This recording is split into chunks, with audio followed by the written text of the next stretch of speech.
Despite my efforts to be kind, it's disheartening that my sister-in-law spoke with an icy tone, seemingly pushing me away. She remained resolute about claiming my brother's estate and showed no willingness to compromise. I couldn't shake the growing anxiety that enveloped me, casting a shadow on my spirits. I'm Kathy Morgan, a 27-year-old doctor at a university hospital. My brother recently passed away, and today marks his funeral. I find myself at his house, surrounded by people who remember him. Amidst the crowd, Jocelyn, my brother's wife, approached me. Ah, there you are, Kathy. I'm glad I found you. You've been working hard today. Could we talk over there for a bit? Jocelyn asked, initiating a conversation. Yes, Jocelyn. Sure, I replied, following her. My brother and Jocelyn married 3 years ago and moved into the spacious house where we grew up. The house, meticulously built by our parents, boasted a large garden and other features. Despite our comfortable living arrangements, our family faced challenges. My mother battled a chronic illness, confining her to a hospital since my early childhood. My father's wealth allowed us a comfortable life, but he too succumbed to overwork and joined my mother in death. Left alone in the large house, my brother and I became each other's company. Though he continued living there and flourished in his medical career, I ventured into a life of my own after university. The days leading up to my brother's funeral passed in a blur. As we moved from crowded rooms to quieter hallways, Jocelyn approached me with a grave matter. Actually, there's something I need to talk to you about, Kathy. It might seem too soon after the funeral, but it's about the inheritance. It's a very important matter. So, I believed it was necessary to have a discussion with you beforehand. However, I found myself bewildered and uneasy as Jocelyn suddenly broached the topic of inheritance. Are you talking about my brother's inheritance? I asked, seeking clarification. Yes, that's right. Since we don't have children, the inheritance would be between you and me. Legally, I would get 3/4 and you 1/4, so I would inherit $1 million, Jocelyn explained, her hand covering her mouth, a subtle smile forming. Her revelations didn't stop there. Oh, and I'll be taking this house too. After all, it's the house where I lived with Henry, and it's filled with our memories as his wife. It's only natural that I inherit the house, right? She continued. What I wanted to confirm with you, Kathy, was this. You don't have any objections, do you? Jocelyn spoke gently and calmly, but there was a lack of the expected sorrow over losing her husband. I had only met Jocelyn at my brother's wedding, making this our second encounter. The indescribable unease I felt during our first meeting returned as I observed her behavior. Back then, I only vaguely understood, but now, after losing my brother, she seemed to be revealing her true nature. Unable to contain my discomfort, I confronted Jocelyn. Jocelyn, I think this is not the way such important matters should be discussed. Properly, on another day, I asserted. Upon my objection, Jocelyn suddenly turned distant. Her previously calm face tightened, and she looked at me with cold eyes. Oh, is that so? I'm trying to be nice, and yet you don't understand. What a pity. Well, I have a reliable lawyer. I will make sure to get my share of the inheritance, she said, her tone condescending. I married Henry because he came from a wealthy family. Why would I marry such a serious and boring man for any other reason? He was truly uninteresting, and I'm genuinely relieved that he's gone from this world. I couldn't believe what Jocelyn was saying. My bad premonition about my sister-in-law was proving true. Did my brother know this side of her? If he did, why did he choose to marry someone so unsuitable for him? Shocked and unable to say anything, I watched as Jocelyn walked away, having said what she wanted and seen my reaction. She probably felt there was no need to stay any longer. I stood there frozen, overwhelmed by complex emotions. Even after returning to my own home, I felt downcast and engulfed in gloom. I had a feeling that more unpleasant things might follow, leaving me restless as these thoughts weighed on me. I found myself reminiscing about the years spent with my brother, feeling as if my heart would burst. Realizing I was now alone, tears involuntarily traced my cheeks. Then, a precious promise I had made with my brother vividly came back to me, as if I were seeing it right in front of my eyes. Kathy, I decided when I grow up, I'll become a doctor. One good enough to cure Mom's illness. If Big Brother is going to be a doctor, then I'll become one too. We'll study together and find a cure for Mom's illness, right? Let's work hard to become doctors together. Then Mom will surely get better, my brother had declared, his face beaming with happiness. That important promise echoed in my mind after our mother passed away. My brother reaffirmed his resolve to me, saying, Kathy, I've decided to pursue medicine. There are many people like Mom fighting against diseases. I want to continue researching until we find a treatment for her illness. I shared his sentiment, and together we seriously aimed to become doctors. But now my brother is gone, and I felt the weight of working hard for both of us. 3 days later, a problem arose. I received a call on my cell phone from the hospital where my brother had worked. The caller, Robert, a subordinate of my brother, apologized for contacting me suddenly and expressed a need to discuss something regarding Henry's wife. Agreeing to meet at the hospital, I waited in the cafeteria for Robert. He soon appeared and got straight to the point after a brief greeting. He explained, Actually, yesterday, Jocelyn suddenly came to the ward. She brought some sweets, saying my husband received great care here. Then she asked who was the closest to her husband among his colleagues. Describing Henry as kind and dependable, Robert recounted their college days and work experiences. However, Jocelyn's line of questioning seemed to change, as if she was probing for something more. She then asked, Is there anything my husband was hiding from me?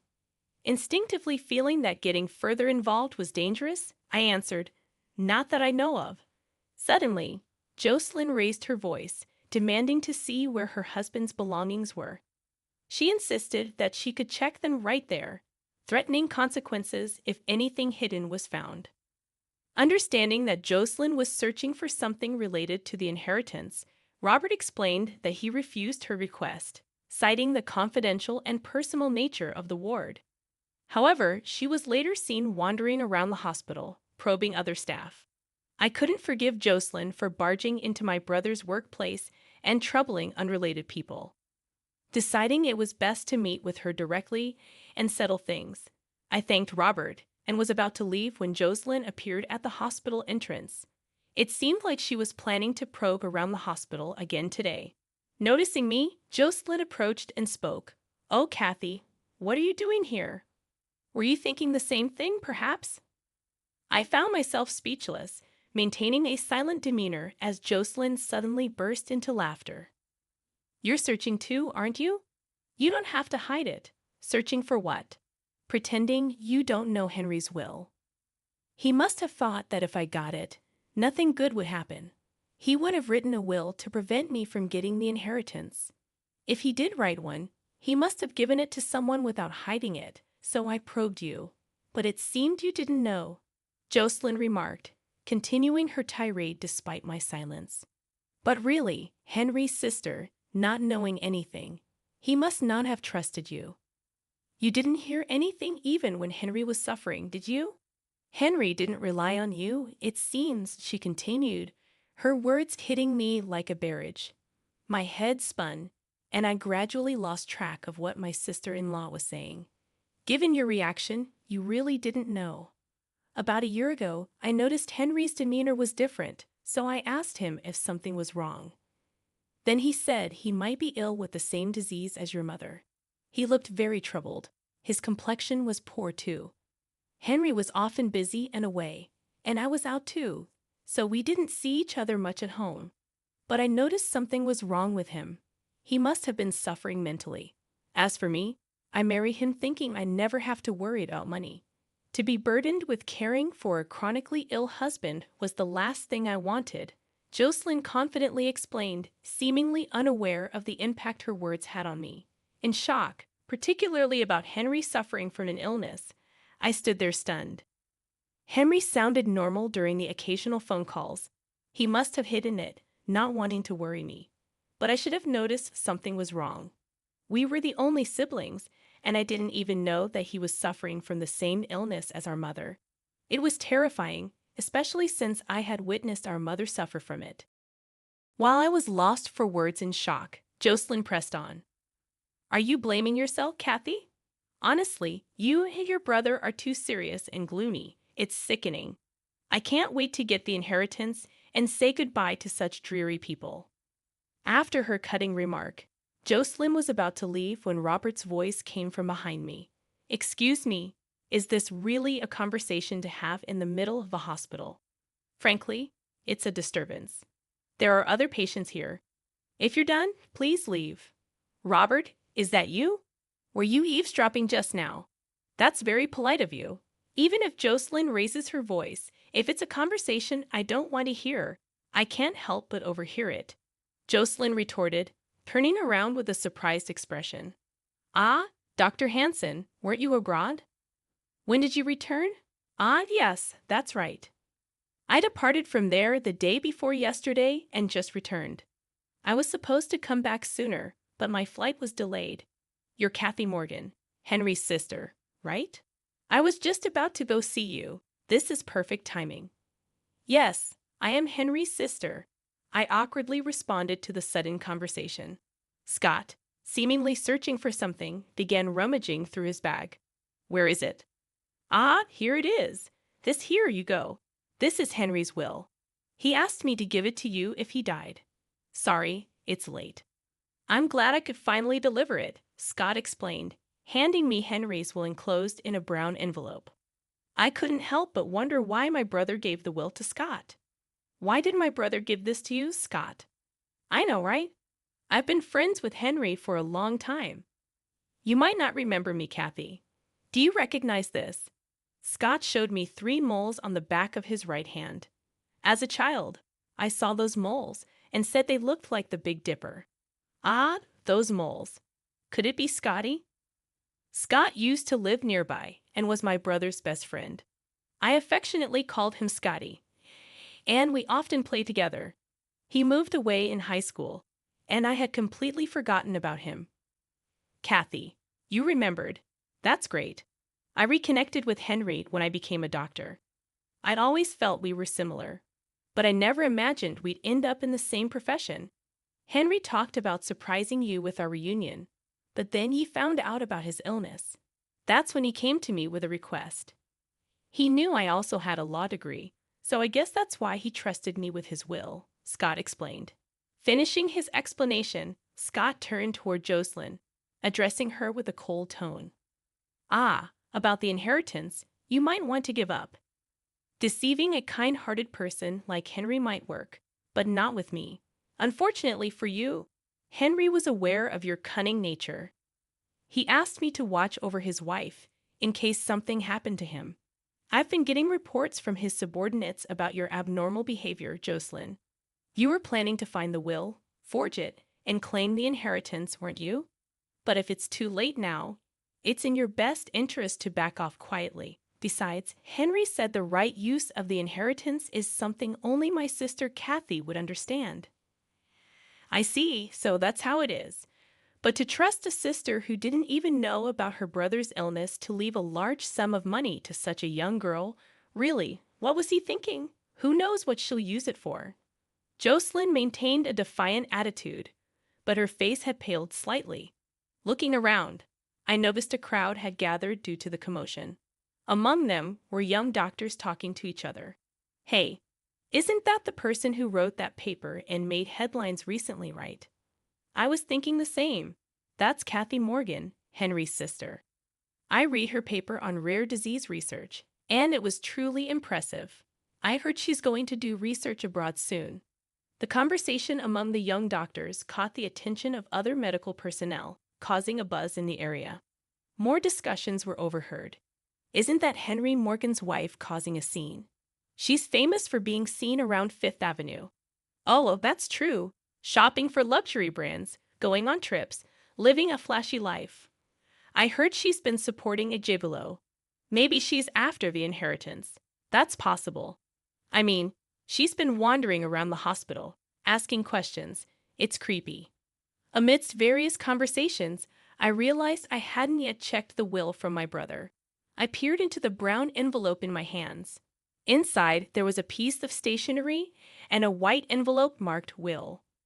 Upon opening it, I saw it began with "To Kathy" in my brother's handwriting. As I read through it, I was so shocked by the contents that I instinctively handed the will to Scotty. "Scotty, this is..." After reading the will, Scotty smiled quietly and addressed Jocelyn. "Jocelyn, it seems you've lost. Henry was planning to end his marriage with you. The letter says so. About the marriage certificate you forced him to write, it seems Henry never submitted it, so he wanted to assure his sister that she could rest easy. You and Henry were effectively in a common law marriage. You never had any right to the inheritance in the first place. That's a lie. There's no way he would do such a thing." Jocelyn's momentum faded, and she began muttering quietly to herself. "Kath, can I see that envelope too? May I?" "Oh, sure." Scotty peered inside the brown envelope and confirmed its contents, then added another blow. "Here's the official will as well, Jocelyn. If you want to see for yourself, I won't stop you. Feel free." Jocelyn's face turned ashen, and she looked visibly upset. She seemed at a loss for words, her lips trembling. Continuous criticism of Jocelyn rose from the onlookers. Jocelyn, now without an escape, was frozen in place. Soon, the hospital's administration, alerted by the commotion, had the crowd dispersed to their respective duties. When I looked up again, Jocelyn was gone. After that day, she disappeared from our family home and never reappeared before me. Following my brother's will, I inherited the estate. My research paper on the rare disease that affected my mother and brother received high acclaim, leading me to relocate overseas to continue my research. Part of the inheritance was used as a donation to help those suffering from the rare disease, and the rest was allocated for research funding. Scotty, my brother's best friend, and now more than that, became my life partner. We, as medical colleagues working abroad, are planning to register after our marriage this June. Our hope to free more people from the grip of the disease that afflicted my mother and brother remains unchanged. Together as husband and wife, we aim to continue our research, supporting each other along the way.